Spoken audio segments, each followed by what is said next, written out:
5 కటింగ్లు వేసినాము, ఒక భాగం కూడా తగ్గిండదు మనకి. ఇంకా 5 కటింగ్లు వేసినా కూడా పూర్తిగా కాయ అయితే అయిపోతుంది. ఇంకా 5 కటింగ్లు వేసినా కానీ కాయ ఉంటుంది. అది రైతులందరికీ నమస్కారం. మనం వచ్చేసి ఈ రోజు వచ్చేసి పిఠావన్లపల్లిలో ఉన్నాము. ఆల్రెడీ మన రైతు I1 I2 వాడినాడు, దాని గురించి అడుగుదాము రిజల్ట్ ఎలా ఉంది. మన హర్ష ట్రేడర్స్ అయితే తీసుకొని వచ్చి వదులుతాండి అన్న I1 I2. ఒకసారి I1 I2 గురించి రిజల్ట్ ఏ విధంగా ఉంది? సైడ్ బ్రాంచ్ బాగా వచ్చింది, పూత డ్రాప్ కాకుండా ఉండదు, కాయ బాగా షైనింగ్ వస్తుంది, బాగా పంట బాగా గ్రోతింగ్ బాగా వస్తుంది. ఏంది ఇది సీడ్ ఏది?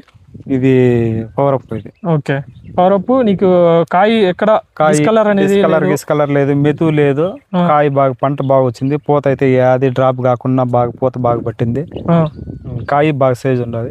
అంటే I1 I2 వాడక ముందు ఎట్లా ఉండేది? I1 వాడిన తర్వాత మనం ముందు నెక్స్ట్ సంవత్సరం అయితే మనం వాడినలా అది ఈ సంవత్సరం వాడినాను, పంట బాగా రిజల్ట్ బాగా వచ్చింది, బాగుంది నా పంట. ఓకే, ఇప్పుడు ఈ దానికి ఎన్ని అవుతాయి కాయలు?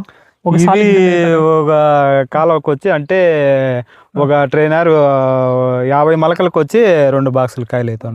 50 మొలకలకే 2 బాక్సులు చిన్న బాక్సులు. అదే అన్న, కాపు మాత్రం ఇరగ్గాసింది, పంట మాత్రం ఎక్సలెంట్ ఉంది. ఆడ నీకు కాయ ప్రతి కొమ్మకి కాయ కనిపిస్తుంది, కాయ సైజులు ఉన్నాయి, షైనింగ్. 50 మొలకలకు వచ్చి 2 బాక్సులు చిన్న బాక్సులు అవుతున్నాయి. ఓకే, 50 మొలకలకి 2 చిన్న బాక్సులు అవుతున్నాయి. మీరు రిజల్ట్ తో సాటిస్ఫాక్షన్ అన్న? రిజల్ట్ అయితే బాగా ఎక్సలెంట్ గా ఉంది, రైతులంతా వాడుకోవచ్చు. ఇంకా 10 మందికి చెప్పుకోవచ్చు మనం ఏ విధంగా ఉంది పంట అనేసి. బాగుంది పంట.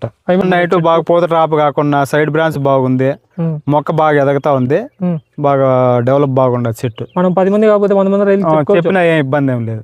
అంటే ధర విషయంలో కూడా అంటే ఖర్చు పెట్టినా కూడా రైతుకి అయితే మనకి తక్కువ ధర పోయినా కూడా కనీసం 200 పోయినా కూడా రైతుకి గిట్టుబాటు అయిపోతుంది, ఇబ్బంది ఏం లేదు.